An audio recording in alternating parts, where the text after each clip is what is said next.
De los quipus y la aplicación de las nuevas tecnologías, de las matemáticas, de las ciencias computacionales en el proceso de ciframiento de los quipus.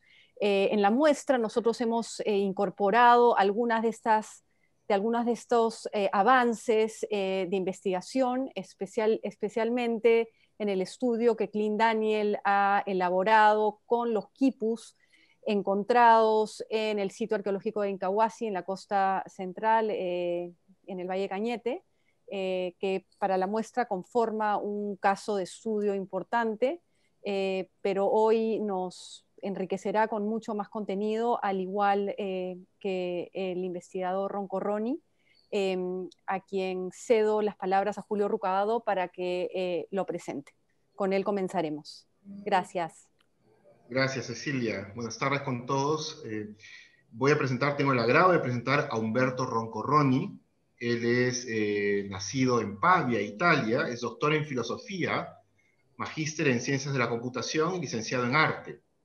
Humberto es docente e investigador de la Universidad de Lima y además es artista digital. Ha sido curador de varias exposiciones de arte digital y ha publicado libros y artículos dedicados a la estética y a la filosofía de la tecnología. Hoy día, Humberto viene a hablar sobre el potencial de las tecnologías precolombinas para las ciencias de la computación y el desarrollo tecnológico inclusivo.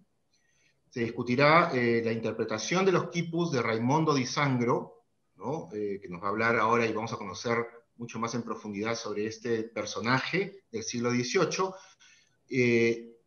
relacionado con las gramáticas generativas, los sistemas recursivos, los palacios de la memoria y el diseño de interfaces.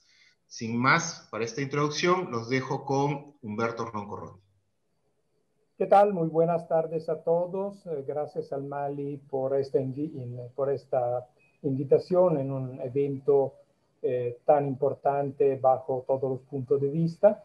Y bueno, sin ulteriores demoras, voy a lanzar mi presentación. Okay. Bien, ¿se está viendo correctamente?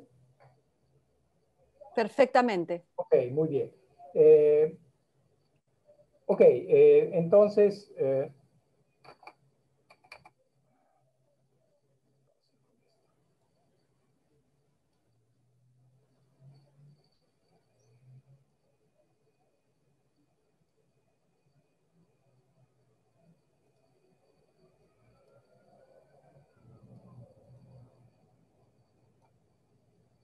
Bien, entonces, ¿de qué voy a conversar hoy con todos ustedes?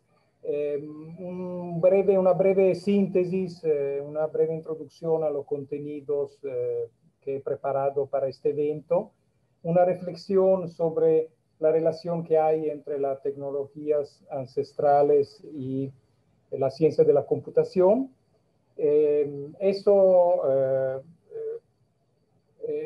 Comienza con un estudio de Raimondo Di Sangro, un intelectual científico napoletano del 1700, que se puede decir que es el primero seguramente que analiza los quipus como un modelo de proceso computacional para el procesamiento del lenguaje.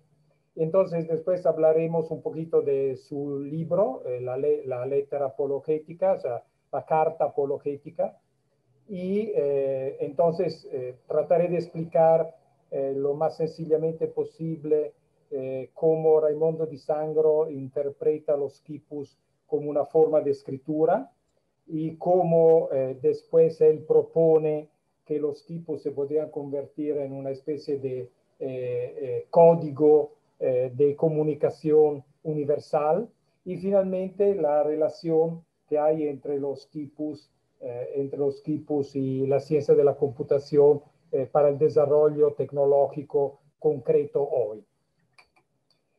Bueno, ¿por qué es tan importante la relación entre las tecnologías ancestrales y la computación, ¿no?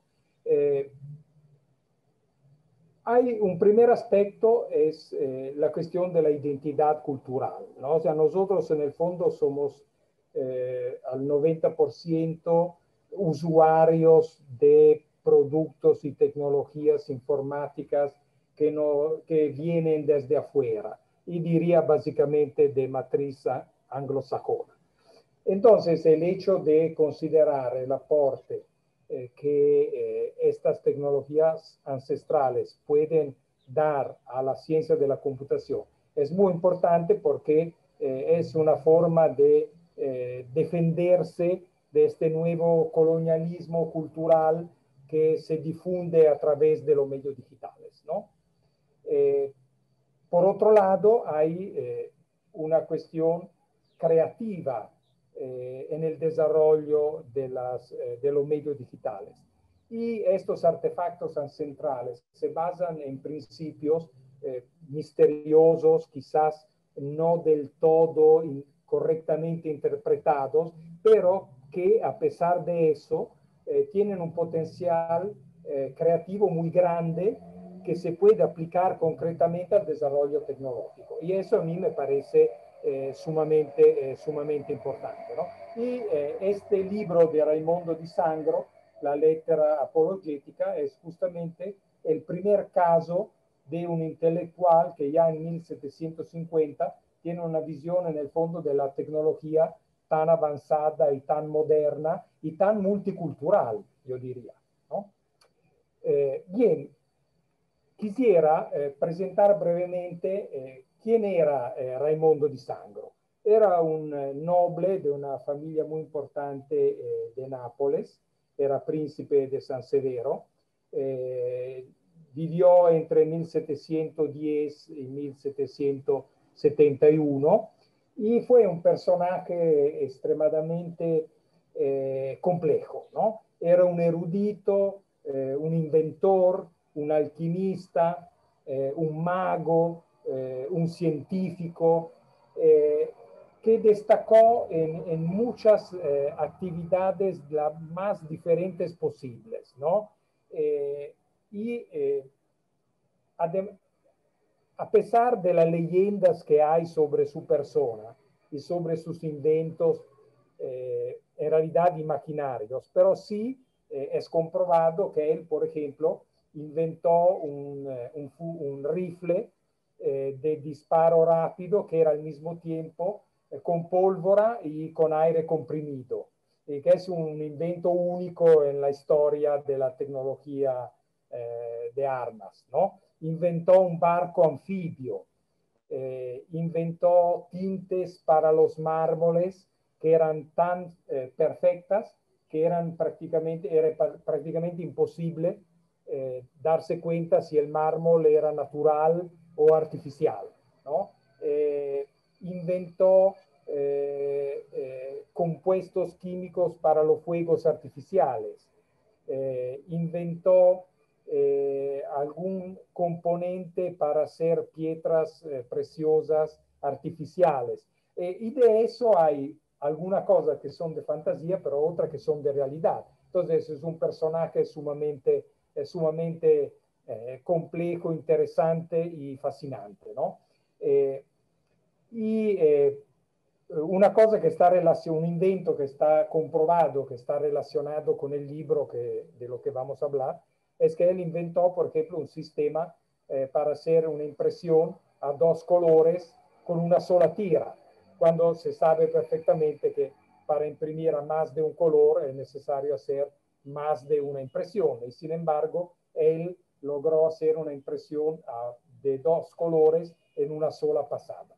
Y la carátula del libro, la letra apologética, está hecha exactamente con esa tecnología de la que ahorita nadie sabe cómo era, ¿no? Se perdió porque él tenía secretos, sus inventos, etc., ¿no? Bueno, eso para dar un poco una idea del personaje.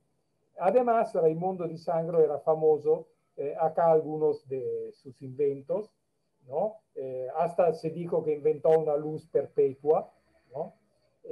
Bueno, es famoso Raimondo di Sangro en la historia del arte, ¿no? Porque en la capilla de la familia, la capilla San Severo, que está en Nápoles, es una joya del patrimonio artístico italiano y contiene obras de arte únicas y también ejemplos de sus inventos y experimentos científicos, ¿no?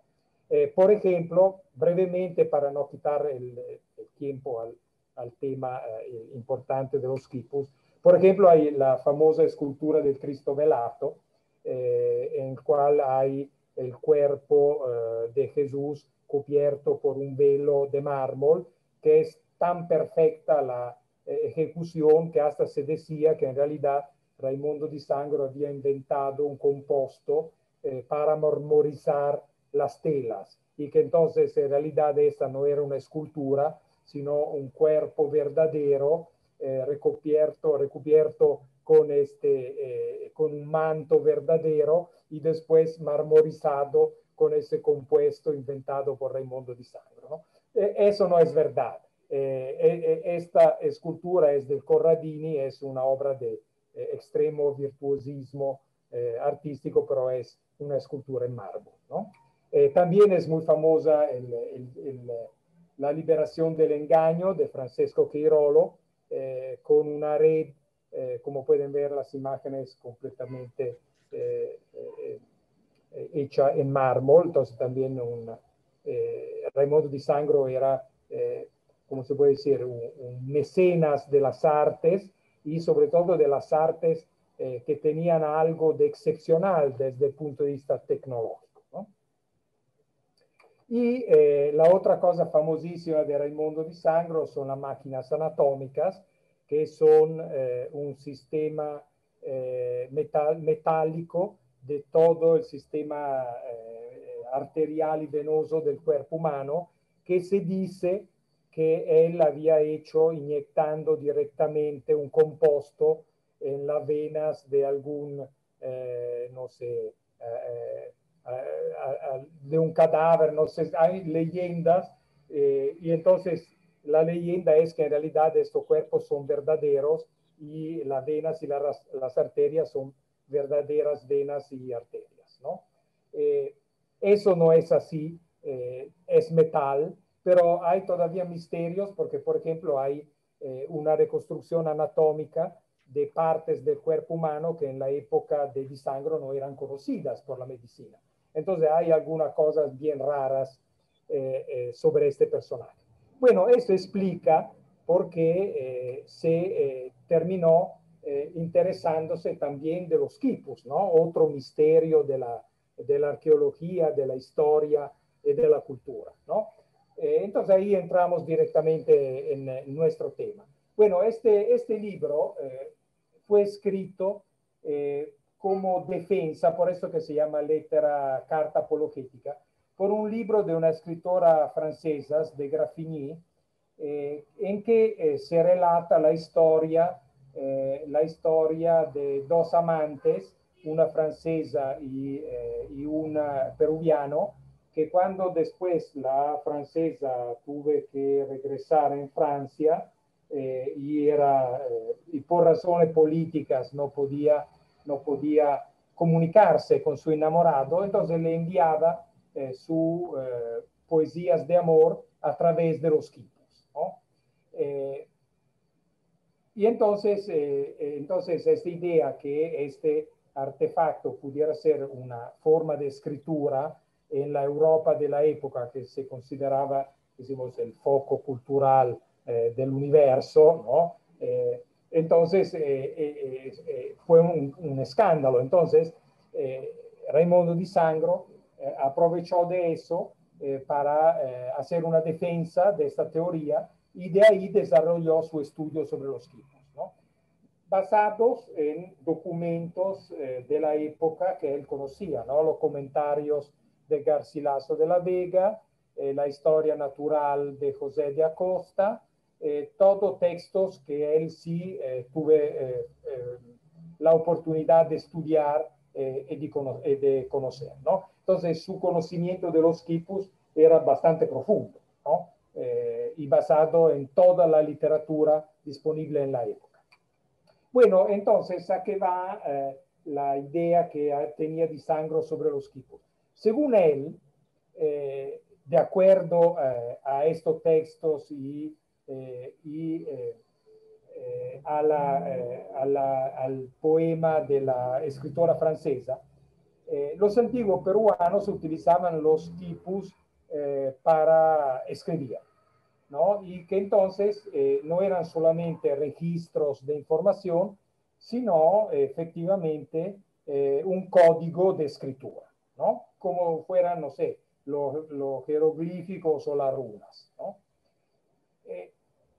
Esa idea de Di Sangro, en realidad, su interpretación de cómo fuera posible para los peruanos, utilizando los nudos y los colores de los tipos, escribir, es un invento de Di Sangro. O sea, en realidad no hay ninguna comprobación real que efectivamente los antiguos peruanos escribieran de esa manera con los tipos.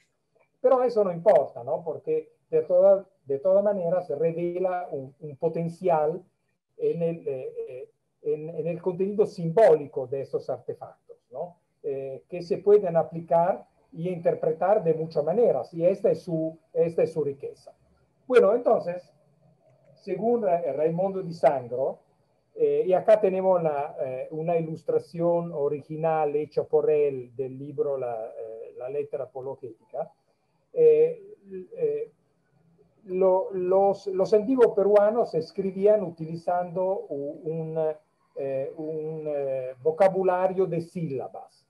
Y estas sílabas eran extraídas de 40 palabras quechuas que él llamó palabras maestras. Por ejemplo, Pachacamac, Viracocha, Inti, etc., ¿no? Entonces, toda esta palabra, estas 40 palabras, prácticamente daban el conjunto de sílabas suficiente para poder codificar cualquier mensaje escrito que se quería escribir de esa manera, ¿no? Y entonces él supone, mejor dicho, no es que supone, sino él trata de mostrar cómo si sería posible escribir con los quipus, no que estos dibujos representen una información real, sino es un invento de Di Sangro. Porque dice, ustedes no creen que los antiguos peruanos podían escribir con los quipus. Bueno, yo les demuestro que sí se puede. Y esa sería una manera de escribir con los quipus. Y entonces él comienza seleccionando estas 40 palabras maestras que seguro sacó de los textos antiguos de Juan Poma, de Ayala o de Blas Valera, y le asignó unos símbolos, ¿no? Y bueno, ¿y cómo funciona el sistema? Según Raimondo Di Sangro, nosotros podemos componer cualquier palabra utilizando los quipus, utilizando estas 40 palabras maestras, ¿no? Y las sílabas de estas palabras maestras. Entonces, para escribir, lo que se hace es primero indicar cuál es el símbolo de la palabra maestra que se quiere utilizar. Por ejemplo, acá yo he vuelto a hacer dos dibujos de los copiados de los originales de Di Sangro, porque ya en la edición antigua no se leían no se leían bien, entonces yo lo he lo he redibujado, ¿no? Entonces, uno que quiere escribir una palabra coloca el símbolo de la palabra maestra, por ejemplo, supongamos Pachacamac, amarillo, ¿no? Con este símbolo, y entonces ya uno sabe que se están utilizando las sílabas de esta palabra Pachacamac. Y después se usan los nudos para indicar el orden de las sílabas que se quiere utilizar. Entonces, si yo, por ejemplo, quiero utilizar una palabra, por ejemplo, qué sé yo, quiero escribir papa, supongamos, entonces lo que hago es poner el símbolo de la palabra maestra y después un nudo para la sílaba pa, porque un nudo decimos con una vuelta, porque la pa es la primera sílaba de Pachacamac. ¿Ya? Y bueno, y entonces así funcionaría. Entonces, si quiero utilizar la sílaba K, entonces el nudo tendría 3 vueltas porque esta sílaba es la tercera de la palabra Pachacamac, ¿no? Se dan cuenta que es un invento total, ¿no? De Raimondo di Sangro, porque supone que los antiguos peruanos y los quechua dividían las sílabas, organizaban el lenguaje de acuerdo a la gramática italiana, ¿no? Cosa que obviamente no es. Pero repito, no importa. Es ver el potencial, creo que es importante de este texto, ¿no? Bueno, entonces eso era el sistema básico. Y acá, sobre la base de lo que escribe Raimondo di Sangro, sobre la idea que exista este poema, ¿no? Y esta forma de poesía, la Yuyaycucuna, que según González de Holguín era una forma de poesía, decimos, de los antiguos peruanos escritas. Y entonces, acá hay la lista, bueno, no he puesto toda la palabra maestras, obviamente, ¿no? Solamente algunas para que entren en las diapositivas, ¿no? Y las sílabas que se usan de cada palabra, ¿no? Y en azul están señaladas la que se repite, ¿no? Y entonces cuando uno escribe una determinada proposición, entonces lo que tiene que seleccionar es la sílaba que está en una de estas palabras maestras, ¿no? Y entonces la indica, como vimos anteriormente, con su símbolo y después la cantidad de nudos que indica la posición de la sílaba en la palabra. Entonces, de esa manera es posible escribir, ¿no? Y entonces, con eso, él demuestra no cómo escribían los antiguos peruanos, sino que es posible escribir con los tipos. Esa es la diferencia, ¿no? Entonces, una visión en realidad creativa y sumamente moderna, ¿no? La otra cosa interesante después de eso es el lenguaje universal, ¿no? Porque Raimondo di Sangro era entusiasta de los tipos, ¿no? Entonces decían que eran herramientas o artefactos tan excepcionales que era hasta mejor que el sistema arábico que utilizamos nosotros o las letras latinas que utilizamos nosotros para escribir, ¿no? Y que sería mucho mejor que todo el mundo escribiera utilizando los quipus y su sistema, una especie de esperanto simbólico, podemos decirlo así, ¿no? Y entonces él como traduce con los quipus un lenguaje universal. En su libro se hacen ejemplos en italiano, en castellano, en francés y hasta en alemán, ¿no?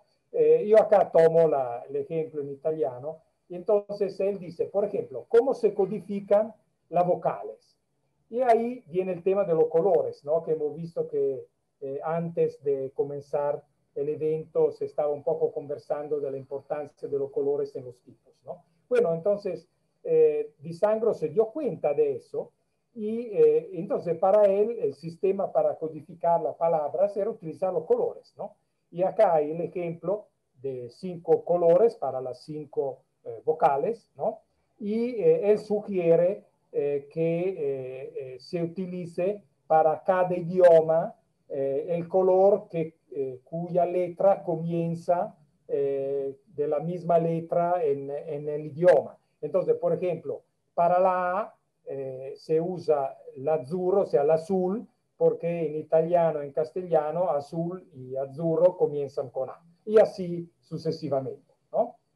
Bueno, entonces, una vez que se han codificado las vocales con los colores, esa es una ilustración original del libro de Raimondo Di Sangro. Entonces, ¿cómo se codifican las consonantes? Y entonces las consonantes se codifican en base a la distancia que tienen de la vocal que antecede la consonante. Entonces, por ejemplo, si nosotros consideramos las consonantes B, C y D, entonces estas siguen a la vocal A. Entonces, la vocal A se llama la letra dominante y es la que marca el comienzo de la serie de las consonantes. Y entonces, estas se codifican de acuerdo a la distancia que tienen de la vocal. Entonces, la B tiene distancia de 1, entonces se representará con un nudo, con una vuelta. La C tiene distancia de 2, entonces será un nudo con 2 vueltas. Y la D sería con 3 nudos porque dista de la A de 3 posiciones. Y así la F, la G y la H con respecto a la E, la J, la L, la M, la N con la I, etcétera, etcétera, ¿no? Entonces, todas las consonantes se codifican en base a su distancia de la vocal que antecede, ¿no? Entonces, en realidad, un código bastante simple, ¿no? Entonces, por ejemplo, para hacer un ejemplo, yo le he hecho esta reconstrucción en base al texto de Di Sangro, porque a una primera y hasta una segunda lectura, en realidad, es bastante difícil, sobre todo en el italiano antiguo, entender lo que quiere decir, ¿no? Pero entonces, acá estoy, yo he hecho un ejemplo, eso no es un ejemplo de Di Sangro, lo he hecho yo con el sistema de Di Sangro, y es, por ejemplo, la palabra duda, ¿no? Entonces, ¿cómo se codificaría con los quipos? Bueno, la primera letra es una D, ¿no? Y la D depende de la A, porque la A es la primera, es la consonante que antecede a la D. Entonces, se usa el color de la A, o sea, el azul, y se usan 3 nudos porque la D dista 3 posiciones de la A. Por eso que la D, en la imagen de la derecha, pueden ver, hay 3 grupos de hilos azules y amarillos, ¿no? 1, 2 y 3, porque son 3 nudos, ¿no? 3 vueltas de nudos. Después, la U, bueno, la U es simplemente el color verde que corresponde al color del verde, ¿no? Que el verde que representa la U, ¿no? Oh, sorry. Entonces, después sigue otra D con el mismo criterio y entonces nosotros reconocemos que es una D porque el hilo azul nos remite a la letra A que tiene el color azul, ¿no? Y finalmente la última, que es la A, que es la misma A, entonces simplemente el símbolo, un nudo de color azul, solamente con hilos de color azul, ¿no? Entonces, de esa manera nosotros podemos escribir cualquier tipo de mensaje escrito alfanumérico utilizando un sistema de nudos y de colores y creando un sistema de código lingüístico que se puede adaptar sin cambiar nada del algoritmo, decimos así, a cualquier lenguaje, ¿no? Porque eso funciona exactamente igual en inglés, en francés, en alemán, etcétera, ¿no? Simplemente cambiaría el código de los colores, porque, por ejemplo, no sé, en inglés el negro, black, sería en realidad sería de utilizar otra letra, ¿no? Bueno, es un sistema un poco, podemos decirlo, computacionalmente un poco impreciso, pero repito, no importa. La idea de fondo me parece sumamente sugerente y fascinante y ciertamente lo que demuestra, o sea, lo que muestra más que demuestra, es que efectivamente los quipus son códigos, ¿no? son un sistema de códigos y los colores obviamente tienen un significado, los nudos tienen un significado y es un sistema posicional, obviamente, ¿no? Y eso es muy computacional porque también el manejo que hace la computación de la información es posicional, ¿no? O sea, no hay entendimiento del significado del símbolo. La codificación viene por la posición, ¿no? Y por el valor numérico, ¿no? Y eso es sumamente moderno en la interpretación de Disangro, ¿no? Bueno, entonces, según él, con ese sistema se podía crear una escritura universal más eficiente que la escritura que se usa internacionalmente con las letras latinas y los números arábicos, ¿no? Y toda una parte del libro va haciendo una suerte de elogio, ¿no? De ese sistema peruano antiguo, ¿no? Es bien interesante, ¿no? Porque Disangro tiene una mente en el fondo multicultural y global en el 1700, ¿no? Y eso sí me parece muy, muy fascinante, ¿no? Muy bien, entonces, obviamente no podemos estar ahí a detenernos en todas las sutilezas de este trabajo de escritura, de interpretación de escritura, pero creo que eso es suficiente para entender un poco la lógica que está planteando Raimondo Di Sangro, ¿no? Bueno, por mi parte, comenzando de eso, yo me puse a pensar diciendo, ya bueno, pero claro, los quipus eran seguramente sistemas computacionales, ¿no? Y de manejo simbólico, posicional. Entonces, muy similares a lo que, por ejemplo, son las máquinas de Turing, por ejemplo, ¿no?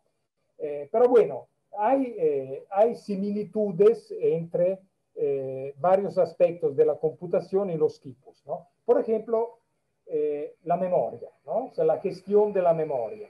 Entonces yo he visto un paralelo interesante entre los quipus y los palacios de la memoria, ¿no? Que eran técnicas mnemotécnicas utilizadas en realidad ya desde la antigua Grecia, pero desarrollada principalmente en el Renacimiento, ¿no? En el cual uno se imagina una arquitectura fantástica compuesta por pisos y cuartos y ambientes diferentes, en los cuales uno almacena o guarda algún tipo de información, ¿no? Y entonces, a través de ese sistema de visualización, entonces se facilita la recuperación de las conexiones, decimos, neuronales que permiten recuperar de nuestra memoria profunda el dato que nos interesa, ¿no? Entonces, esta visualización es una mnemotécnica utilizada también hoy, ¿no?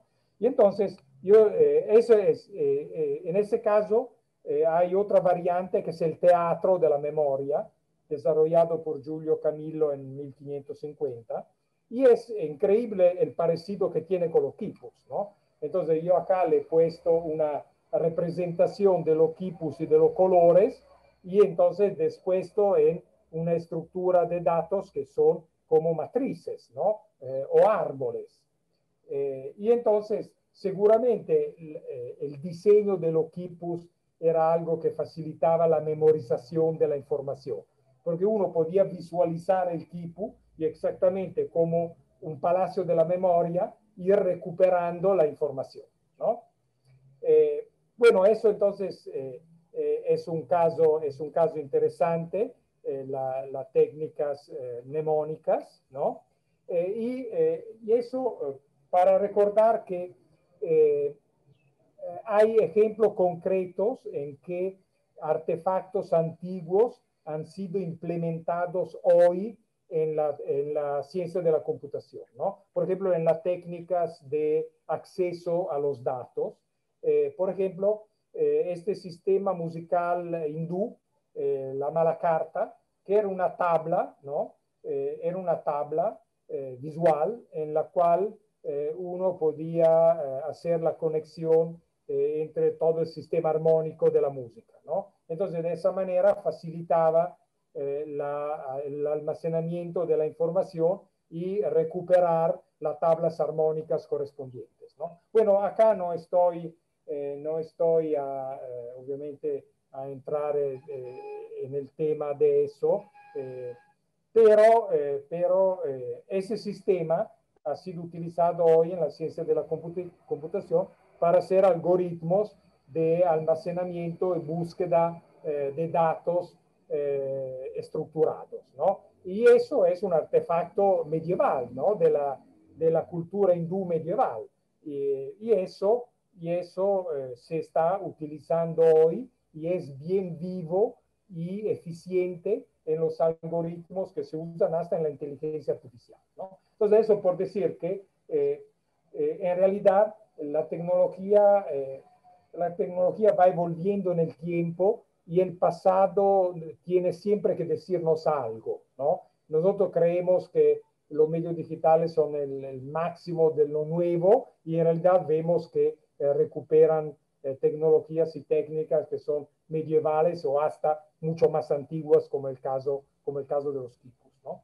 Bueno, yendo adelante, hay un evidente parecido de los quipus con la estructura de datos que se usan en ciencia de la computación, ¿no? Por ejemplo, los árboles, ¿no? Los árboles son estructuras de almacenamiento y recuperación de datos muy eficientes. Hay varios tipos de árboles, cada una con una característica y una funcionalidad diferente dependiendo del campo de uso. Y eso es muy interesante porque también los quipus son árboles, ¿no? Y también los quipus en realidad tienen diferentes usos, no es que hay un solo uso del quipu.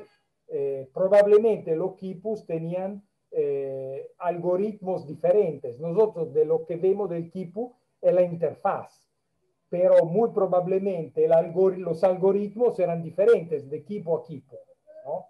Entonces eso es una cosa bien interesante y visto de esa manera, los quipus pueden sugerir nuevas estructuras de datos que pueden ser mucho más eficientes en determinados casos, ¿no?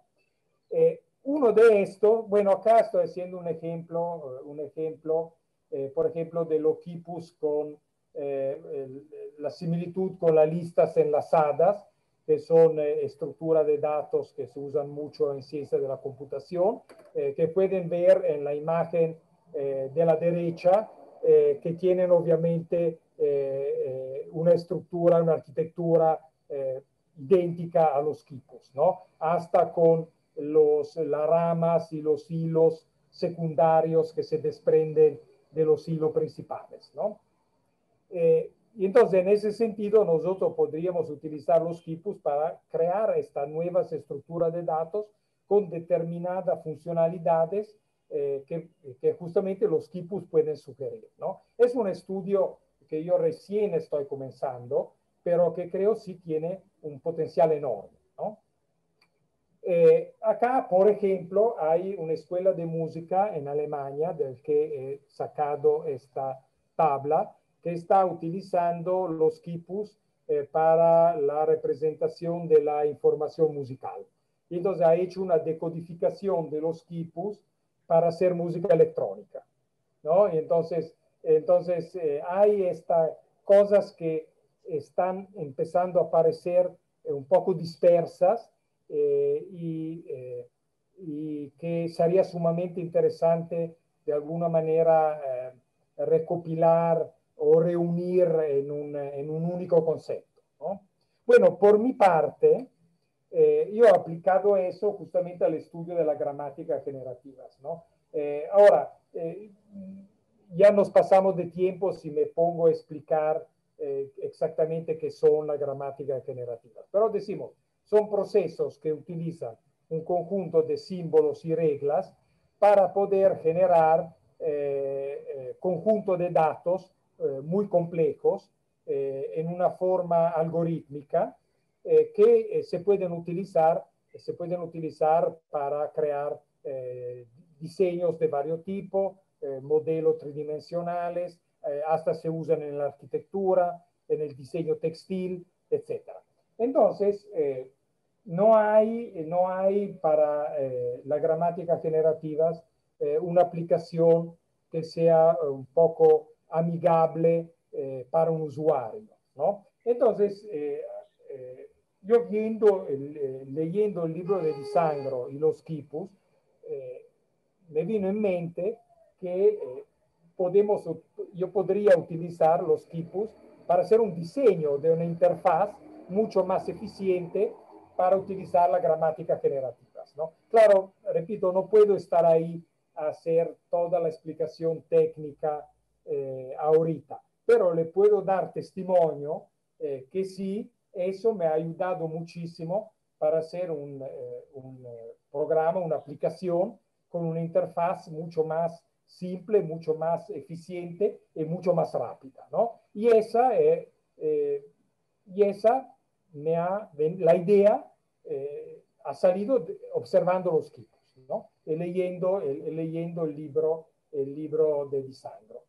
Por si acaso he puesto ahí el enlace de la página web a donde se pueden ver las cosas que se pueden hacer con las gramáticas generativas y este diseño de interfaz basado en los quipus, ¿no? Y bueno, finalmente algunos ejemplos con respecto a lo que comentaba al comienzo, que era la importancia que tiene la etnocomputación para la creatividad computacional, ¿no? Para los medios digitales, el arte digital y la creatividad. Y entonces acá un ejemplo entre un diseño, el comienzo de un diseño tridimensional y estos símbolos que hay en el medio son símbolos alfanuméricos que representan un proceso o una transformación tridimensional y pueden ver la similitud que hay con la longitud de los cuerdas que se usan en los quipus y en los diferentes símbolos, ¿no? Y eso me ha fascinado muchísimo y estoy siguiendo, explorando e investigando en ese sentido, ¿no? Entonces, por ejemplo, acá para explicar brevemente, como pueden ver marcados ahí, los símbolos más representan rotaciones, son cumulativas y entonces se puede transformar la posición de un objeto utilizando estos símbolos alfanuméricos que después una parte del software interpreta para crear el modelo tridimensional, ¿no?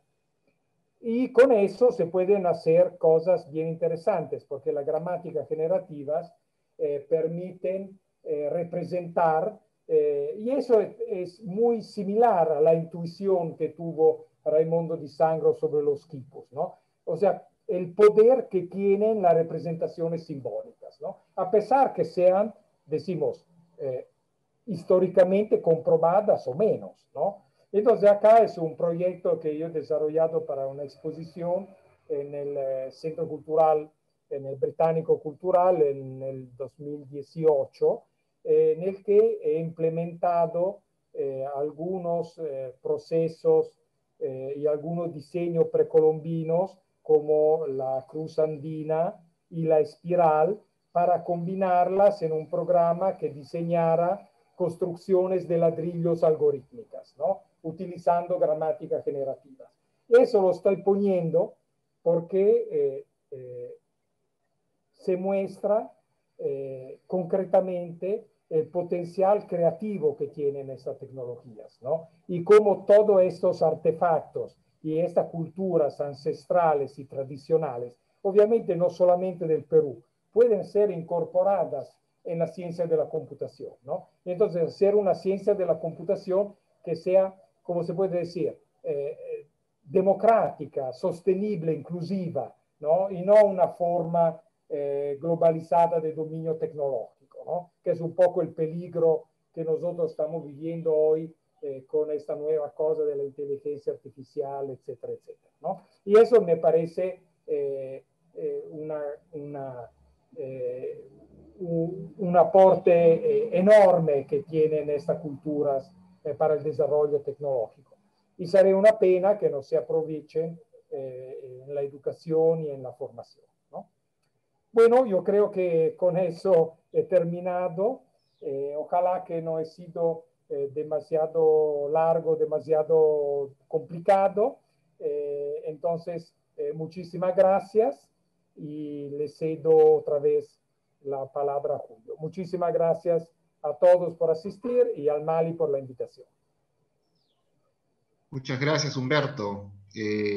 Igual les recuerdo a todos nuestros oyentes o los que nos están viendo por Facebook que pueden dejar sus preguntas y al final, después de la intervención de John, vamos a absolver las preguntas para cada uno de nuestros invitados. Entonces, Cecilia, te dejo el pase. Bueno, hola John, hi John. Tengo el agrado de presentarles a John Clendaniel. Él es profesor asistente del Departamento de Ciencias Computacionales de la Universidad de Chicago. Es arqueólogo computacional enfocado en resolver problemas complejos arqueológicos usando data y la aplicación de ciencias tecnológicas. Ha trabajado en proyectos arqueológicos alrededor del mundo para entender el pasado y actualmente está enfocado en descifrar símbolos de los quipus incas utilizando bases de datos arqueológicas.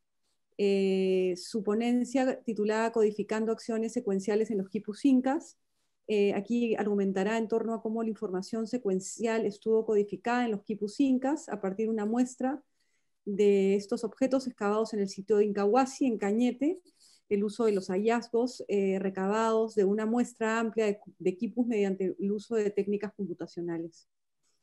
Abordará el modo en que las secuencias de cuerdas de diferentes colores fueron usadas para representar secuencias de acciones en los quipus de Incahuasi.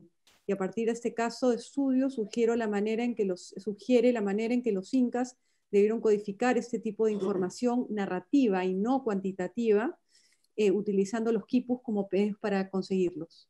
John dará su ponencia en inglés y Julio va a ir traduciendo cada sección. Como dijo Julio, al final recogeremos todos los comentarios y preguntas. John, bienvenido. Welcome, John. Thank you so much for inviting me. So Inca quipus were a unique pre-Columbian semiotic technology that used three-dimensional signs, primarily knots, chords, and colors, as we've seen, as symbols functionally akin to those of writing systems in other cultures. And Spanish chroniclers reported that quipus recorded everything from census records to histories and songs. Los quipus incas constituyeron una tecnología semiótica precolombina sin precedentes, la cual utiliza signos tridimensionales, principalmente nudos, cuerdas y colores, como símbolos funcionalmente similares a aquellos utilizados en sistemas de escritura de otras culturas. Los cronistas españoles documentaron que los quipus registraban todo tipo de información, desde registro de censos hasta historias y canciones. Numerical Inca quipu signs were deciphered in the 1920s, but scholars are still working to decipher non-numerical Inca quipu signs. Los signos utilizados en los quipus numéricos inca fueron descifrados en la década de 1920. Sin embargo, los investigadores continúan trabajando en el desciframiento de los signos usados en los quipus no numéricos inca. In my own studies, I've demonstrated that in a grammatical sense, the signs conventionally used by Inca quipu Camayux, which is just the Quechua word used to describe quipu makers, as non-numerical signs, did not relate to each other on an equal basis. Instead, some signs had nested hierarchical priority over other signs, not unlike the tree structures that Humberto was just showing. And I have found that in my research that quipu Camayux related quipu signs to one another through this sophisticated system of hierarchically nested symbols.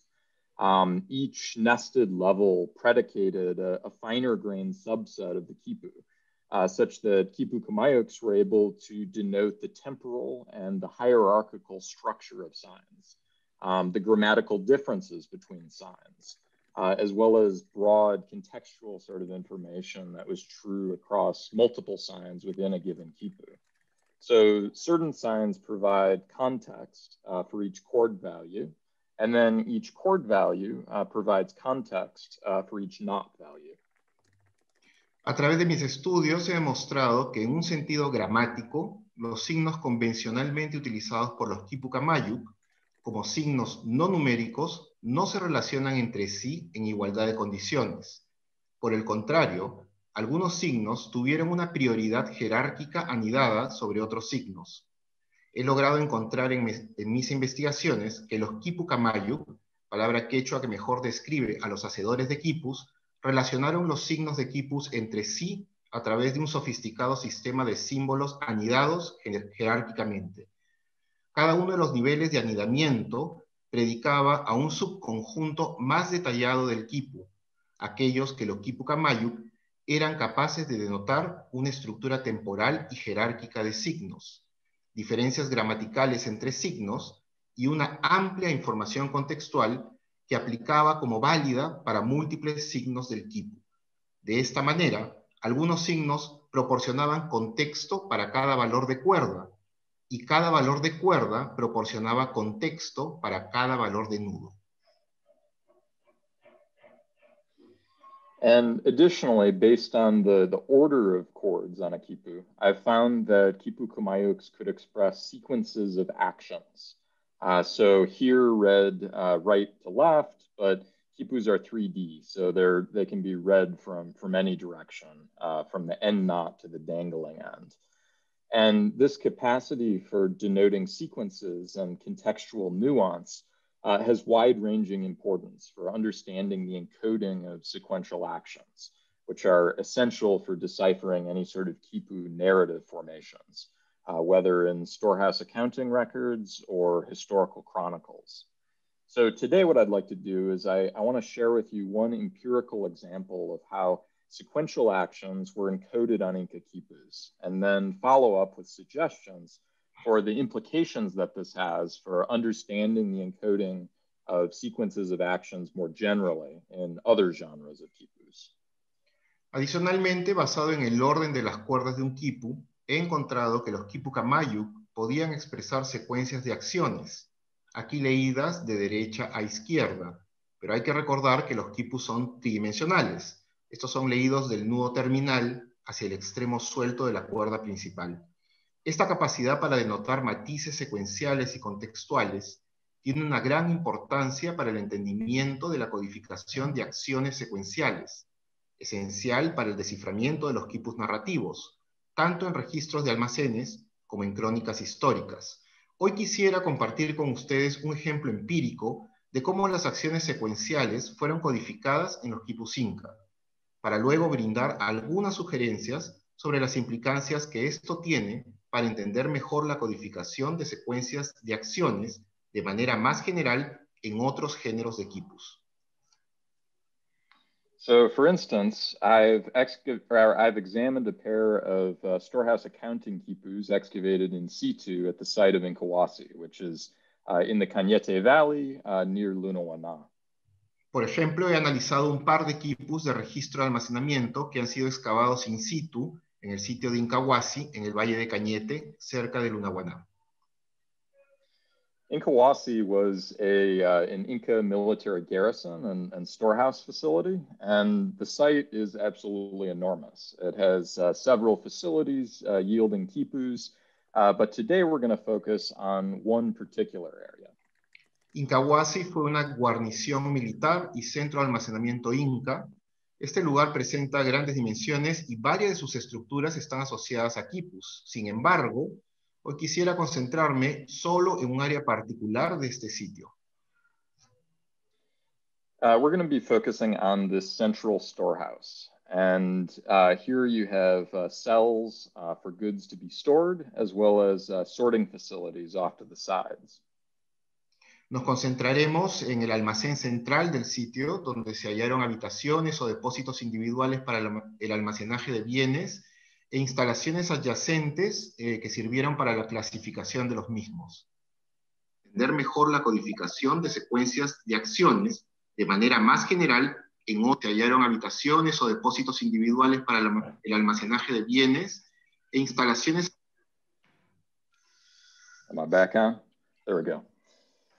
So Alejandro Chu excavated 34 quipus here in 2013-2014 field season. And these quipus were found indexically linked to the things they recorded. So buried beneath peanuts, if they recorded peanuts, buried beneath chili peppers, if they recorded chili peppers. El doctor Alejandro Chu excavó aquí 34 quipus durante las temporadas de trabajo de campo 2013-2014 del proyecto arqueológico Incahuasi, que él dirige desde hace varios años. Estos quipus fueron hallados en vínculo directo con los recursos o productos que se registraban en las áreas de actividad. Es decir, enterrado debajo de manís cuando se registraban maníes, o debajo de ajíes cuando se registraban ajíes. In a 2015 article, these two quipus, UR267A and UR255, were identified by Gary Erden and Alejandro Chu as a linked set. And their chords are believed to represent the subtraction of certain fixed values, which are potentially taxes, from goods that were coming into the storage facility. And we can see that on several chords on Quipu UR267A, the numbers 141, 15, and 126 occur in sequence. The sequence of numbers can algebraically be balanced by the mathematical operation of subtraction. So 141 minus 15 equals 126. The linked quipu, UR255, contains numbers that read 141, 126, 15 in sequence. So this is 141 minus 126 equals 15, along with other sequences of identical but reversed operations from UR267A. So it's almost as if the Quipu Comayux at the site were performing a form of double entry bookkeeping to ensure that their credits and their debits lined up. UR267A seems to exclusively be performing net credit operations, and UR255 seems to exclusively be performing net debit operations. En un artículo publicado en el 2015, los quipus UR267A y UR255 fueron identificados por Gary Urton y Alejandro Chu como un conjunto vinculado o quipus correspondientes, cuyas cuerdas se piensa que representan la sustracción de valores fijos, es decir, impuestos, de bienes que ingresaban a los depósitos de Incahuasi. Podemos ver que en varias cuerdas del quipu UR267A, los números 141, 15 y 126 ocurren en secuencia. Las secuencias de números pueden ser balanceadas algebraicamente mediante la operación matemática de sustracción. 141 menos 15 igual a 126. El quipu correspondiente UR255 contiene las cantidades de 141, 126 y 15 en secuencia. 141 menos 126 igual 15. Junto a otras secuencias de operaciones idénticas, pero inversas a las observadas en el quipu 267A, como si los quipucamayuk en Incahuasi hubiesen realizado una forma de registro contable de doble entrada, para asegurar que sus créditos y débitos estuviesen alineados. El quipu UR267A parece representar exclusivamente operaciones de crédito neto, mientras que el quipu UR255 parece haber servido para registrar exclusivamente operaciones de débito neto. In reviewing these quipus in a bit more detail, I found that Quipu Comayux use dark and light colors, so for subtraction and addition, respectively, to signify the arithmetic action associated with a particular chord. And this culminated each time in a chord color combination or result chord, so light and dark colors brought together, that synthesized each grouping of arithmetic operations into a single number. So each result chord could not be computed until its corresponding sequence of addition and subtraction arithmetic operations were completed. So these result chords were placed at the end of each sequence of arithmetic actions. And in this way, the Quipu Kamayuks enforced the sequence in which each set of arithmetic actions was meant to be interpreted by the position in which the chord was attached. Al revisar estos quipus con mayor detalle, encontré que los Quipu Kamayuk usaron colores oscuros y claros, sustracción, adición, respectivamente, para indicar la acción aritmética asociada con una cuerda particular, culminando cada vez en una cuerda resultado, que combina colores, claros y oscuros, que sintetizaba cada grupo de operaciones aritméticas en un solo número. Cada cuerda resultado no podía ser computada hasta que su secuencia correspondiente de adición o sustracción de acciones aritméticas fuese completada. Por ello, las cuerdas resultado fueron colocadas al final de cada secuencia de acciones aritméticas. De esta manera, los Quipu Kamayuk hacían cumplir la secuencia temporal en la que cada grupo de acciones aritméticas estaba destinada a ser interpretada por la posición en la que una cuerda está anclada. The two quipus do not use the same pair of colors to represent addition and subtraction, though. UR267A employs white for addition and amber brown for subtraction. UR255 employs amber brown for addition and medium brown for subtraction. The use of two different color pairs to signify the same arithmetic operations, addition, subtraction, and the result, suggests, though, that the Inca Quipu Kamayuks did not only utilize color pairs to designate chord-level arithmetic operations. Rather, they likely used distinct color pairs to make Quipu-level distinctions as well, like signifying the type of calculation each Quipu in a matching pair recorded, so net credit or net debit calculations.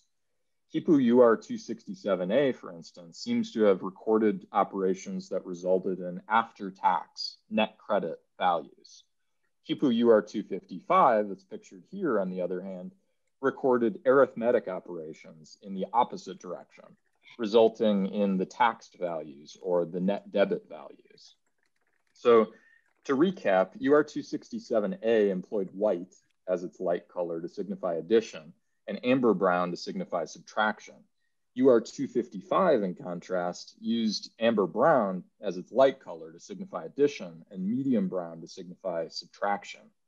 So note that these color pairings, white and amber brown, as well as amber brown and medium brown, stand in a light and dark relationship to one another. White is light in relation to amber brown, as seen in UR267A, and amber brown is also light in relation to medium brown, as seen in UR255. So the choice here of a light color in a color pairing would have made a difference in how that pairing related to color pairings and other quipus.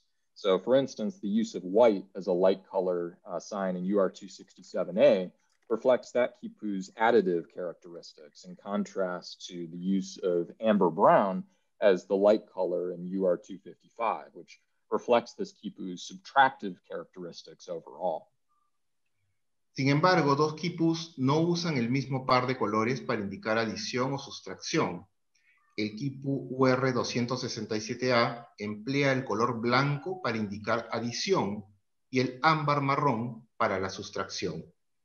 El quipu UR255 emplea el ámbar marrón para indicar adición y el marrón medio para la sustracción. El uso de pares de dos colores diferentes para indicar las mismas operaciones aritméticas, adición, sustracción y su resultado, sugiere, sin embargo, que los Quipu Kamayuk Inca no utilizaron pares de colores para designar operaciones aritméticas al nivel de cuerdas. Por el contrario, ellos utilizaron pares de distintos colores para hacer distinciones al nivel de quipu, como indicar el tipo de cálculo que cada quipu registró en un par correspondiente, el cálculo del crédito neto o el de débito neto.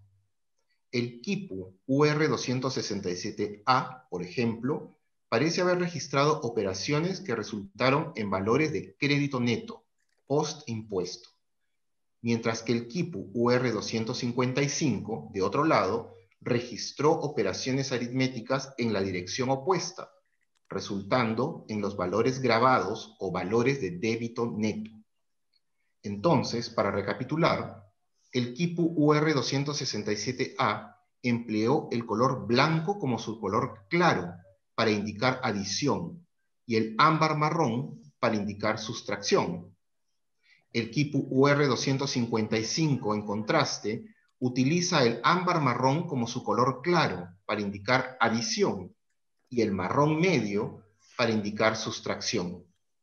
Nótese que esta combinación de colores, tanto blanco y ámbar marrón, como ámbar marrón y marrón medio, se presentan en una relación claro-oscuro entre ellos. Blanco es claro con relación al ámbar marrón, como se ve en el quipu 267A. Y ámbar marrón también es claro en relación al marrón medio, como se ve en el quipu 255. Por ello, la elección del color claro en una combinación de colores podía haber creado una diferencia en la forma en que esa combinación se relacionaba con las combinaciones de colores en otros quipus. Por ejemplo, el uso del blanco como el signo de color claro en el quipu UR267A refleja las características aditivas del quipu en contraste al uso del ámbar marrón como el signo de color claro en el quipu UR255, el cual refleja las características sustractivas del quipu. So in this way, the overall color scheme of the quipu could act as a contextual sign, predicating the quipu as a whole with information about the type of calculation that were done on that quipu. The combination of multiple conventionalized color binaries made it possible for a quipu Kamayuk to signify nested levels of meaning. So both at the quipu level as a whole and the individual chord level. And they could do this by hierarchically relating color pairings to one another like we see in this diagram. So furthermore, within the overall context of net credit calculations, we have sequences of arithmetic actions encoded into the quipu itself through a combination of chord position as well as the colors that are actually used. De esta forma, el esquema general de color de un quipu puede actuar como un signo contextual, predicando el quipu como un todo, con información acerca del tipo de cálculos que fueron hechos en un quipu. La combinación de múltiples colores binarios convencionalizados hizo posible que el quipu Kamayuk indicara niveles anidados de significado, es decir, tanto al nivel del quipu como al nivel de cada cuerda individual, relacionando jerárquicamente los pares de colores entre sí, tal como se puede ver en este diagrama. Más aún, dentro del contexto general de los cálculos de créditos netos, tenemos secuencias de acciones aritméticas codificadas en el propio quipu a través de una combinación de la posición de la cuerda y el color usado. It seems likely that the logic of these color signs would have carried over to other binary color pairings as well. So other color clasificación de los mismos.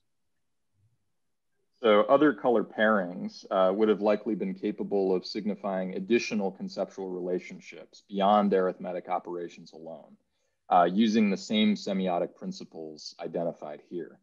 So let's focus on two genres in particular to see how this might have worked, labor tribute quipus and chronicle quipus. Parece probable que la lógica de estos signos de color se pueda haber trasladado a otras combinaciones de colores binarios. Otras combinaciones de color podrían haber sido capaces de indicar otras relaciones conceptuales adicionales, más allá de las operaciones aritméticas, usando los mismos principios semióticos identificados aquí. Centrémonos en dos géneros en particular para ver cómo es que pudo esto funcionar. Veamos los casos de quipus de tributación laboral y los quipus crónicas. Some Quipu scholars have suggested, for instance, that Inca tribute lists recorded on Quipus would have recounted series of actions, as the Inca primarily engaged in a system of labor tribute as opposed to the donation of things like taxes. Spanish transcriptions of Inca tribute lists recounted series of actions that people were to fulfill, like we see in this diagram here. In such a system, using the principles we've seen Quipu Comayux use for accounting operations, individual labor actions could have been encoded with individual colors, combined actions with color combination codes, and main forms of service, like sembrar here, presumably being light colors, and their reciprocal actions, like comer, llevar, being dark colors. Algunos especialistas en quipus han sugerido, por ejemplo, que las listas de tributación inca, que eran registradas en quipus, podían haber contado una serie de acciones, ya que los incas se dedicaron principalmente a un sistema de tributo laboral en oposición a la donación de cosas. Las transcripciones españolas de las listas de tributación inca cuentan series de acciones que las personas debían realizar, tal como podemos ver en este diagrama. En dicho sistema, usando los principios que hemos visto que los Quipucamayos usaban para contabilizar operaciones, las acciones de trabajo individual pudieron haber sido codificadas mediante colores individuales, las acciones combinadas con cuerdas de color combinado, con formas principales de servicio, como por ejemplo sembrar, presumiblemente siendo colores claros, y sus acciones recíprocas como comer o llevar, siendo colores oscuros, tal como aparecen en esta lista de contenidos del tributo inca registrado en un quipu del señor de Yacha y Yupaychu. So similarly, the Spanish transcriptions of chronicles of Inca rulers, so these transcriptions are present in the Textos Andinos, feature sequences of actions, as we see in chronicle-type accounts all around the world. So note that in this recorded chronicle, in the Textos Andinos, there's one recurring sequence of pasar, avanzar, and likely conquistar, irse en paz, is another complementary pair. These could have been represented well using light and dark colors in a sequence, or perhaps a color combination chord using the same logic as the accounting text. Similarmente, las transcripciones españolas de crónicas de los gobernantes incas, de quipus como se ha registrado en los textos andinos, muestran secuencias de acciones, como podemos ver en los registros de tipo crónica que hay alrededor del mundo.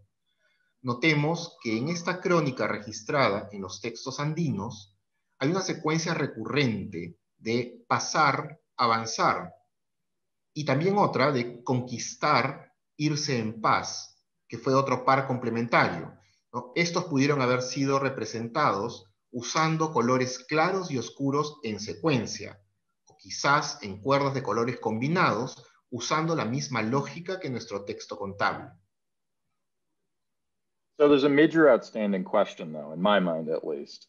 Double entry bookkeeping only takes 3 colors to represent sequences of actions, where the things being represented are indexically linked to the quipus sitting on top of them. But the question still remains, are quipus even expressive enough to represent the vast number of actions in these other genres?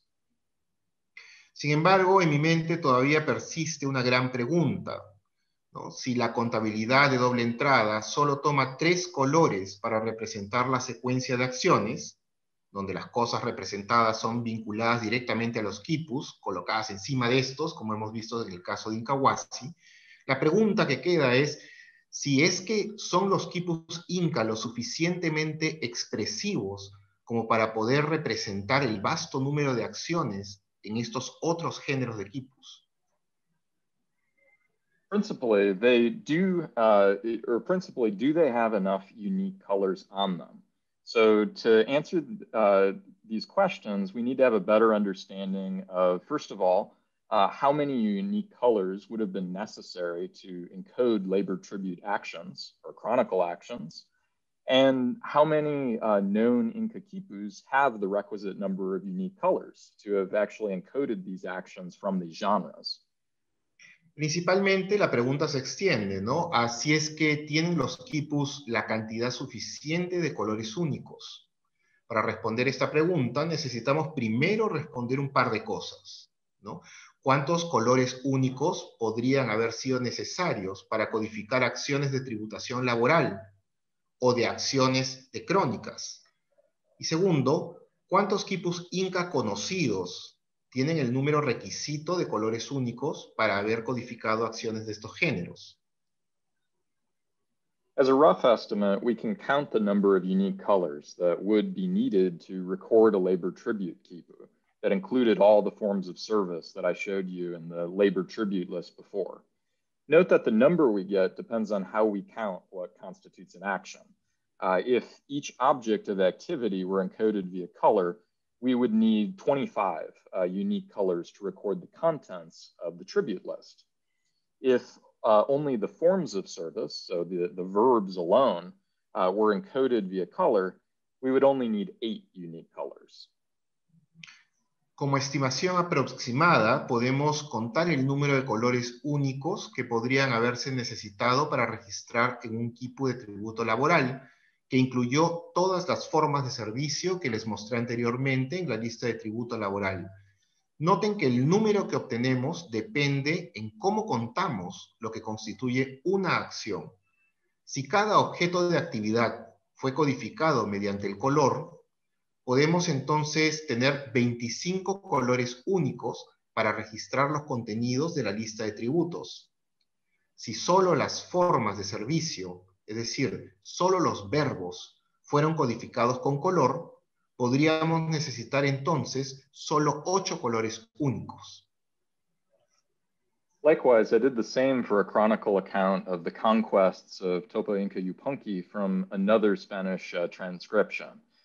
Here we would need 12 unique colors to record all of these action verbs. Okay, so we know how many colors you'd need to record information from 3 genres. So we need around 3 colors for standard accounting quipus, like we saw it in Kawasi. We'd need around 8 to 25 for labor accounting records, and around 12 for chronicle accounts. So let's actually see how many known Inca quipus have the requisite number of unique colors to have encoded these actions from these different genres. Igualmente, hice lo mismo para un registro de crónica de las conquistas de Topa Inca Yupanqui, de otra transcripción española. Aquí podríamos necesitar 12 colores únicos para registrar todos estos verbos de acción. Bueno, entonces sabemos cuántos colores podríamos necesitar para registrar información de estos 3 géneros. Alrededor de 3 colores para los quipus contables estándares, como los que vimos en Incahuasi. De 8 a 25 colores para registros contables de trabajo, y alrededor de 12 colores para registros de crónicas. Veamos ahora cuántos quipus Inca conocidos tienen el número requisito de colores únicos para codificar las acciones en estos géneros. Now, conveniently, I've launched an open source computational research lab that does exactly this sort of thing. And we call this the Open Quipu Research Laboratory. And for the sake of time, I'll spare you the details, but my students and I have aggregated all known digital Inca Quipu data into an open source, freely available data source, which we continue to add to as more quipus are discovered. We also focus on writing open source software to interact with this data and better understand and decipher quipu signs. This is all open and publicly available, so I'd encourage you to play around with the data for yourself if you find this computational approach interesting. Ahora, convenientemente he preparado un laboratorio de investigación computacional de código abierto que hace exactamente este tipo de cosas, el Open Quipu Research Laboratory.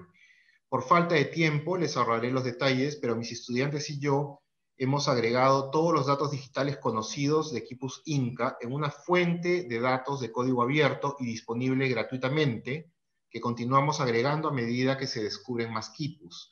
También nos enfocamos en producir software de código abierto para interactuar con estos datos y comprender y descifrar mejor los signos de los quipus. Todo esto es abierto y está disponible al público, por lo que los animo a ingresar y jugar con los datos si se les parece interesante este enfoque computacional. Using this public data, I identified the number of unique colors on every quipu in known digitized Inca quipus. We can see that the mean and median number of unique colors on actual quipus are around 5, but there's a huge standard deviation and a lot of outliers. So let's take a look to see how many quipus could encode the values in our labor tribute and chronicle transcriptions. Usando estos datos públicos, identifiqué el número de colores únicos en cada quipu inca conocido y digitalizado. Podemos ver que el número promedio y la mediana de colores únicos en los quipus conocidos es alrededor de 5, pero con una gran desviación estándar y muchos valores atípicos. Echemos un vistazo para ver cuántos quipus podrían codificar los valores en nuestras transcripciones de tributo laboral y en crónicas. It seems that the vast majority of quipus seem to be in the range of expressiveness of our accounting records at Incahuasi, so around 3 unique colors. And this shouldn't be that surprising given their role in the empire for recording accounting and census data. A sizable number of quipus, though, are expressive enough to include the 12 unique colors necessary to record sequences of actions in our chronicle. Very few would be able to encode 25 unique colors, but again, this is an upper limit for this particular category, and it's also possible that labor tribute quipus are split into multiple quipus. So for instance, we know that the post-conquest Santa Valley quipus had one tribute list spread across a collection of 6 quipus. Note, though, that several quipus have quite a few more unique color values than necessary for representing the labor tribute quipu transcription or any of the quipu transcriptions. Parece que la gran mayoría de quipus está en el rango de expresividad de nuestros registros contables en Incahuasi, alrededor de 3 colores únicos. No es sorprendente dado su papel en el imperio para registrar datos contables y censales. Sin embargo, un número considerable de quipus son lo suficientemente expresivos para incluir 12 colores únicos necesarios para registrar la secuencia de acciones en nuestra crónica. Muy pocos podrían codificar 25 colores únicos, pero nuevamente, este es un límite superior para esta categoría en particular, y también es posible que los quipus de tributación laboral se dividieran en varios quipus. Por ejemplo, en el caso del conjunto de 6 quipus coloniales provenientes del Valle del Santa, tenía una lista de tributos que estuvo repartida entre 6 quipus diversos, ¿no?, que conformaban este archivo. Sin embargo, tengamos en cuenta que varios quipus tienen más valores de colores únicos que los necesarios para representar la transcripción del quipu de tributo laboral. Interestingly, the most extreme outliers were several of these giant quipus, AS69 and AS71, which were recorded by the Ashers. And these are from northern Chile, and they have all the characteristics of labor accounting quipus. So notably a certain color pattern that we have associated with labor accounting quipus.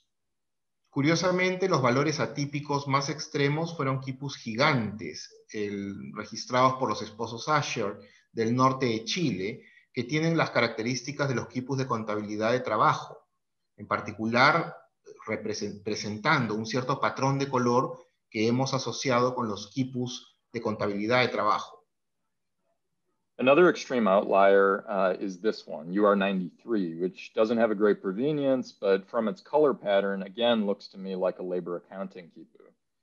It's possible that these quipus at the high end of the distribution of unique colors actually are recording labor tribute data of the sort in the transcription. Of course, further study is needed, and this is all speculation.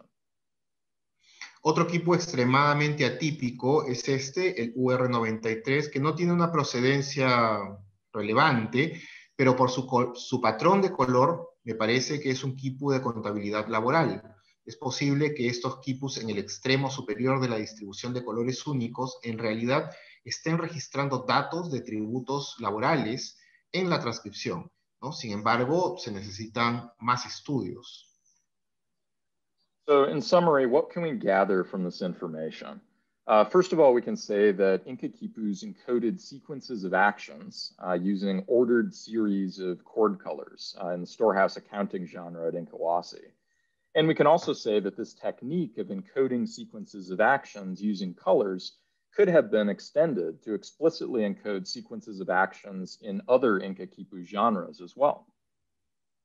En resumen, ¿qué podríamos recopilar de toda esta información?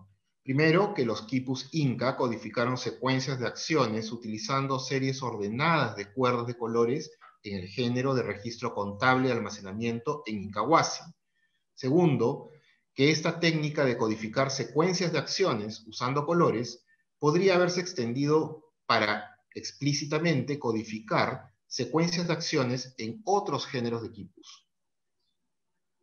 This is just the beginning, though. I think the next frontier for this kind of analysis, which my students and I are currently pursuing, is to more systematically investigate the poetics of sequences of actions in quipu transcriptions.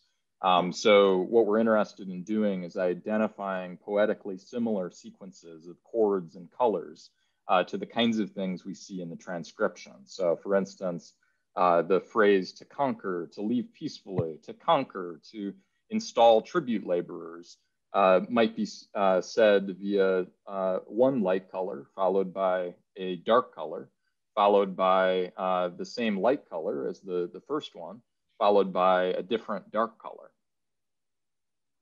Sin embargo, esto es solo el principio.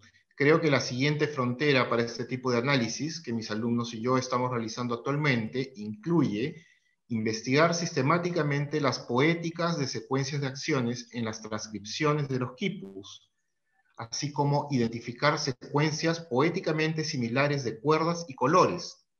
Por ejemplo, conquistar, adicionar, retirarse pacíficamente, conquistar, instalar trabajadores tributarios.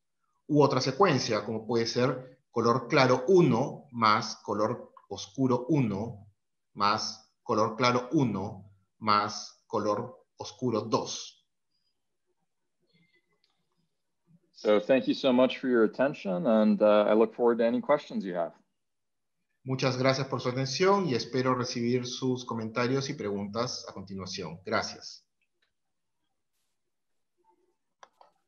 Gracias, John. Thank you, John. Gracias, Humberto. Temas complejísimos ambos, pero muy interesantes. Tenemos muchísimas preguntas de nuestros visitantes a través del Facebook. No sé, Julio, cómo quieres hacer. Yo tengo un par de pequeñas preguntas para cada uno y luego pasamos a las preguntas. Claro, Cecilia. Sí, Humberto, yo quería aclarar, es simplemente, tú habías comentado que Disangro se basa en las crónicas de Valera y de Garcilaso.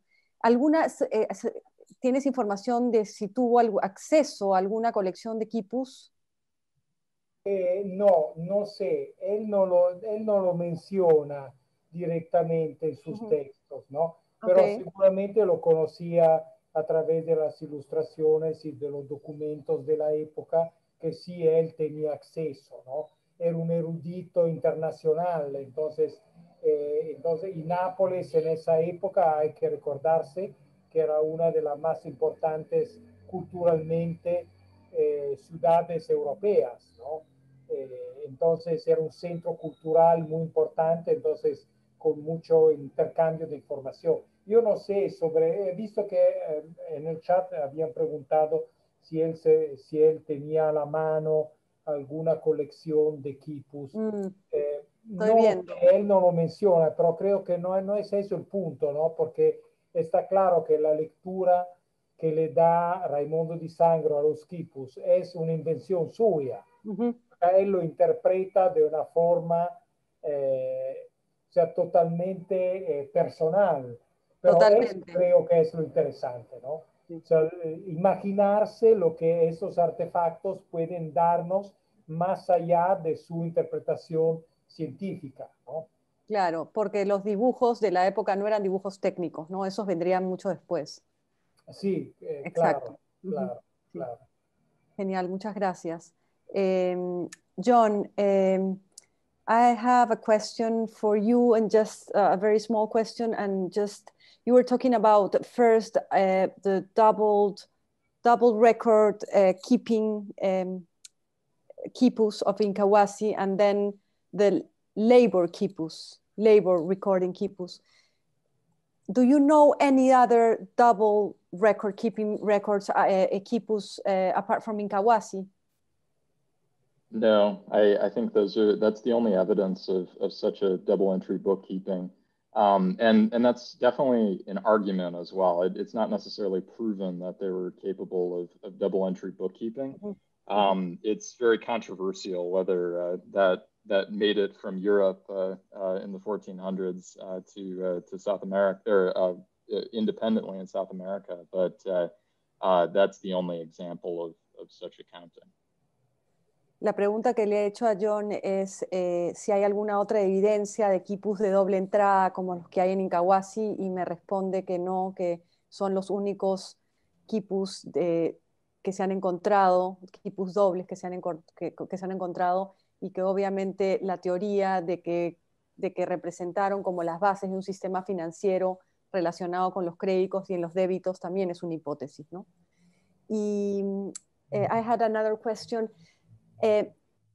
Regarding the way the colors are organized within the quipu, are there any modern use of quipus or ethnographical or like 19th, 20th century quipus that use this type of ordering colors within a quipu? Is there any evidence? Any studies done, for example, by Sabine Hyland on those type of topics? Yeah, so Sabine Hyland has worked with some very late quipus that used colors and fiber potentially to represent phonetic values. That research is very early though, and it's hard to say how general that was within those quipus. But it does seem, at least in the 18th century, people were using sequences of colors and fiber to represent information. So that's an example of this. Another example, Sarah Seda has written about weaving in the Bolivian highlands. And she's talked about how basically in certain weaving patterns, you have light and dark colors. When they're next to each other, they tend to have like a combination light and dark element in between them.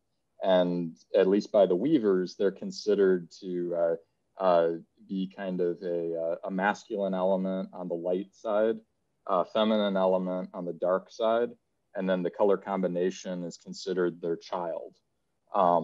In between the two colors.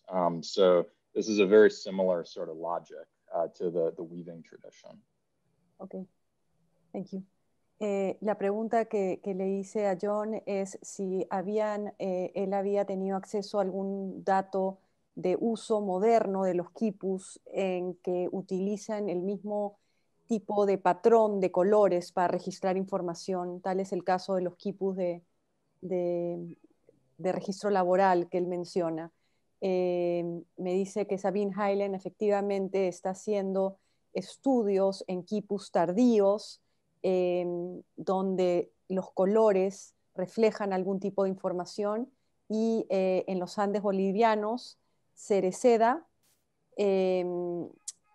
realizó un estudio sobre los patrones de colores en una tradición de tejidos de la región, donde el color oscuro es masculino, el color claro es femenino, y el color del medio es la mezcla entre los dos y representa al hijo en una familia. Ok, Julio, ¿tú quieres...? Sí, bueno, por suerte Humberto y John han estado leyendo en parte las preguntas que nos han venido haciendo en el chat.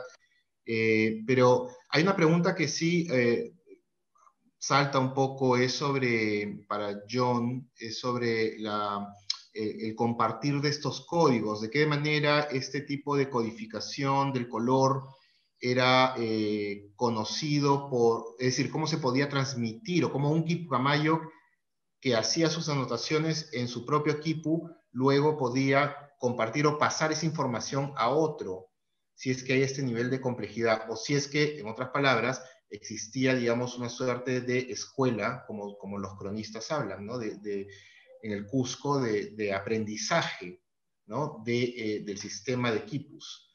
Es decir, la pregunta viene así, ¿no? Si los quipus son sistemas mnemotécnicos llevados a los quipucamayos, cada quipu dependería de la interpretación de su quipucamayo, lo que haría su interpretación algo imposible, pues cada quipucamayo tendría su forma de interpretación de acuerdo a lo realizado en su quipu. Digamos, ¿de qué manera, digamos, podríamos salvar ese impasse? Esa es una pregunta para John. Es una pregunta para John, claro. Ya. ¿Quieres que la traduzca? Sí, a ver, tradúcela. Pero yo puedo comentar una cosita rápidamente. Por supuesto. Claro, No, claro. yo creo que uno de los problemas, o sea, los quipus son sistemas informativos, ¿no? Eso está clarísimo. Y son interfaces símbolos que usan un determinado conjunto de símbolos, ¿no? Entonces, ¿cuál es el problema, por ejemplo, en la información digital o en la ciencia de la computación? Es que el conjunto de símbolos puede tener significados diferentes que se asigna en modo diferente dependiendo del contexto, ¿no?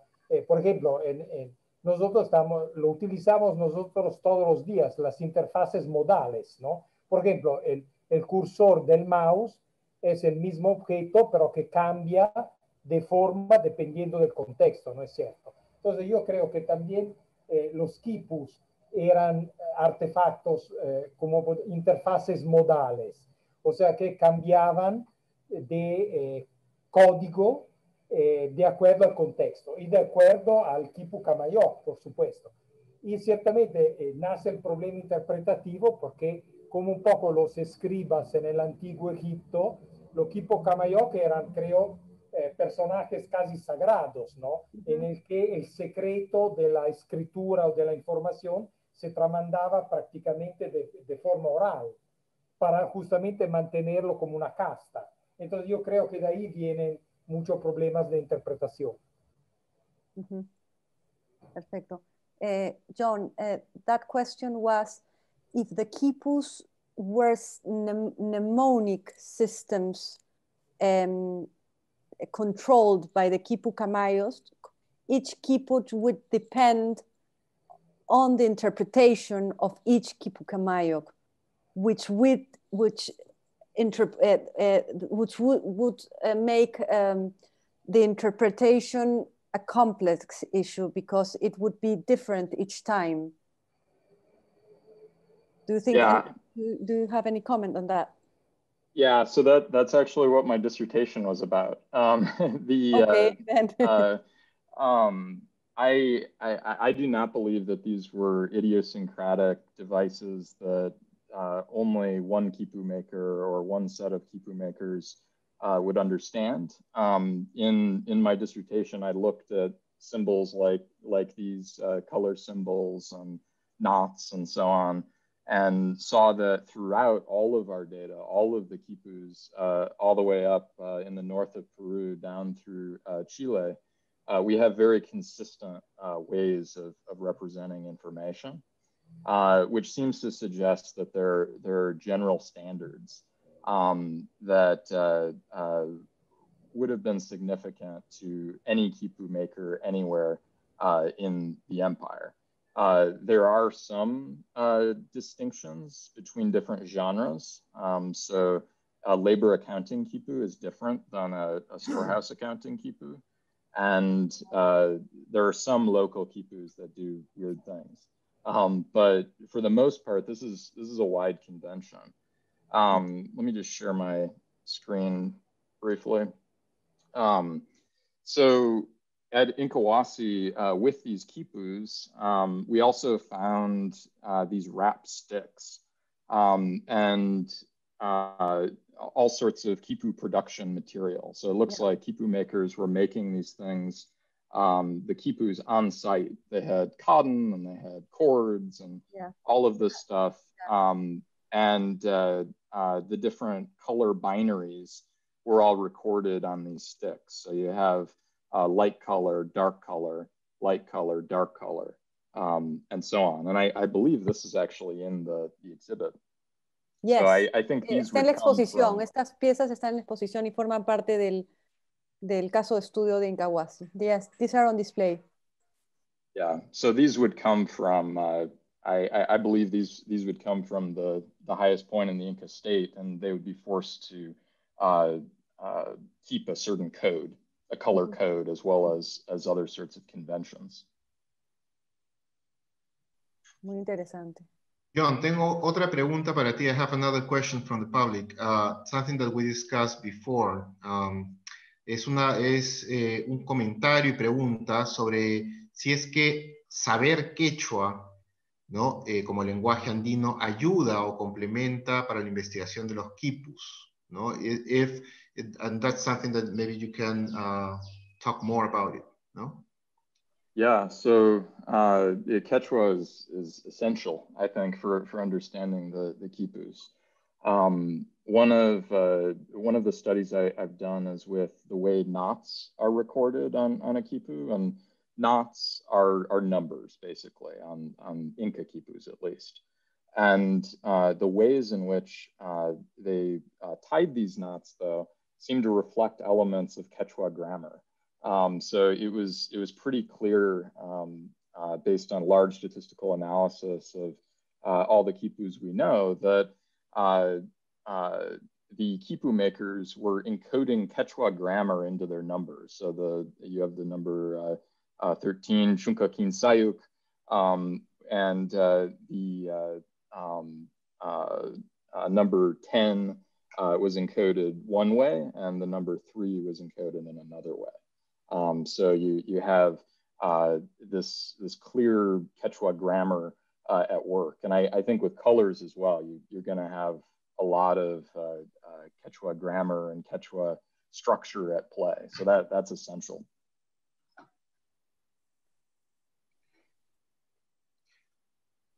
Gracias. Sí, bueno, lo que menciona John, ¿no? Es que definitivamente, claro, los Quipu Camayo son pensadores y conceptualizan en quechua, en su idioma nativo, y digamos, esta gramática quechua es transferida a la posición de los nudos, ¿no? Especialmente en los quipus inca contables, ¿no? Y contar en quechua, definitivamente, y pensar la matemática o pensar la forma como se verbaliza y se piensan los números es diferente a la española o a cualquier otro idioma, ¿no? Entonces, sí, creo es muy importante y ayuda bastante para responder esta pregunta del público, el conocer el quechua, porque va a entenderse la lengua madre en la cual estos quipus se fabricaron, ¿no?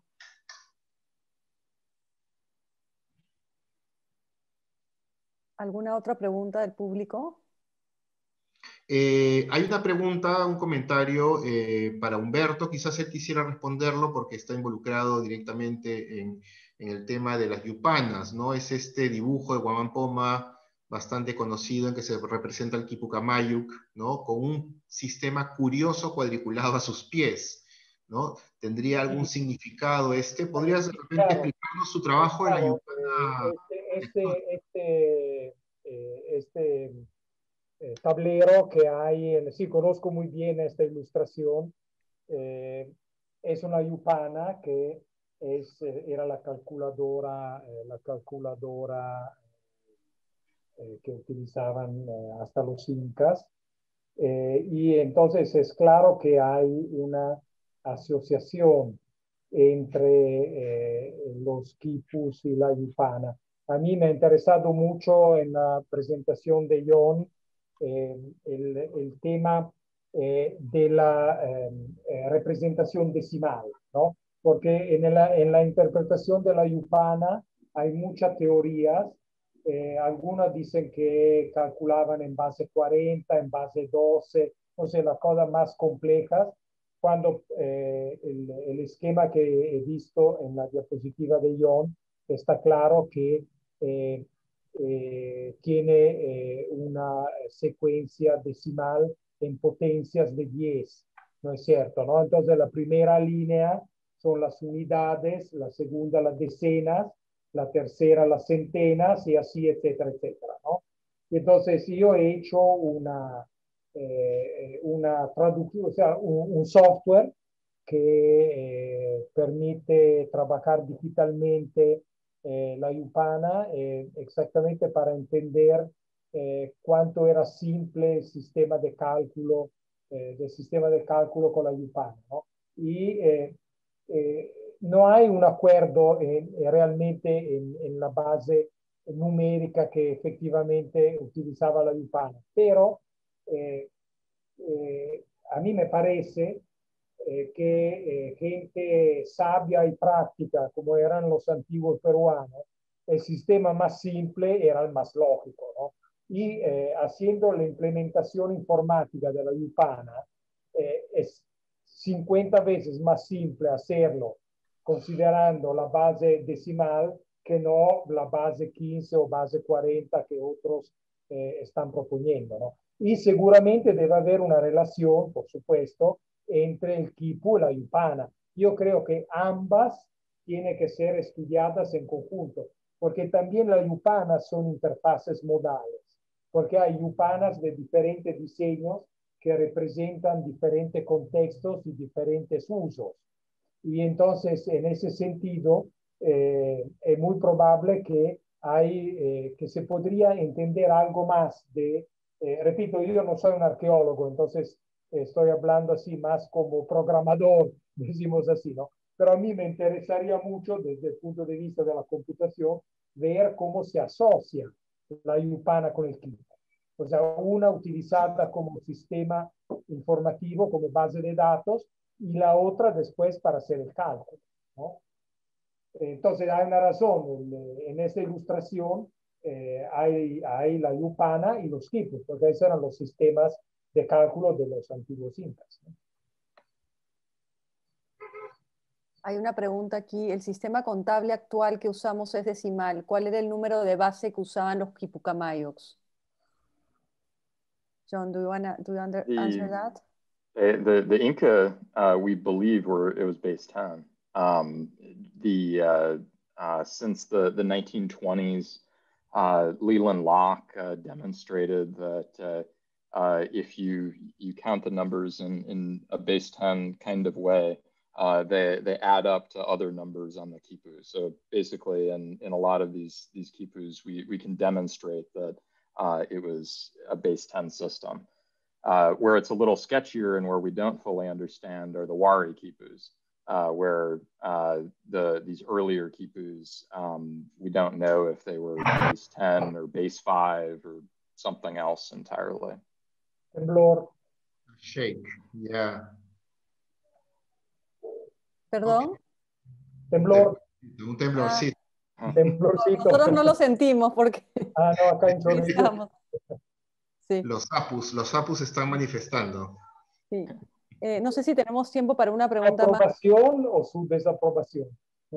Espero que sea de aprobación. Sí. Hay una pregunta sobre la autonomía productiva de los quipucamayos. Si hay alguna evidencia que en relación a si tenían autonomía en relación al acceso de sus materiales y al origen de la fibra. ¿Tú has estudiado algo de eso, John? Varitas, ¿no? Con las varas en Incahuasi? Could you translate that? I don't. Yes. Is there any evidence that the Quipucamayo had autonomy in relation to the materials they had access to, regarding raw material and the cords and the things that the tools that they needed in order to produce the quipus? That's a great question. At Incahuasi, this is the first example, known archaeological example of a quipu production site. Yeah. So we don't really have any idea outside of what we found of where the stuff was procured and by whom and all of the like. So I mean, ideally, as archaeologists, we want to be able to trace the Chenapetoire all the way back to every step of the way. But at this point, we just don't know. John dice que en realidad no sabemos, que es una excelente pregunta, pero en el único lugar, sitio arqueológico donde se ha encontrado evidencia de producción de quipus es Incahuasi, y donde han podido rastrear la cadena operatoria, la cadena operativa, disculpa. No, y sería fantástico poder encontrar sitios similares en Incahuasi. Aquí yo tengo una pregunta de Carmen Bisset que me hace recordar un trabajo de una peruana, que es, ella pregunta, ¿cómo se llama la escuela alemana que utiliza los quipus para hacer música electrónica? Y me recordaba mucho el trabajo de Paola Torres Núñez del Prado, ¿no? Que ella ha logrado transformar un poco la textura y las cuerdas y los nudos a sonidos, ¿no? Quizás quisieras hablar de eso algo, Humberto. En la diapositiva, si no me equivoco, hay la dirección de la página web. El PPT lo van a compartir, ¿cómo sería? Porque la estoy poniendo acá, estoy buscando la diapositiva. ¿Y cuál es tu opinión frente a esto? Digamos, la transformación de los códigos de nudos y cuerdas a tonos o a música en concreto. Ma mira, se puede hacer cualquier cosa, ¿no? Uno está ciertamente libre de interpretar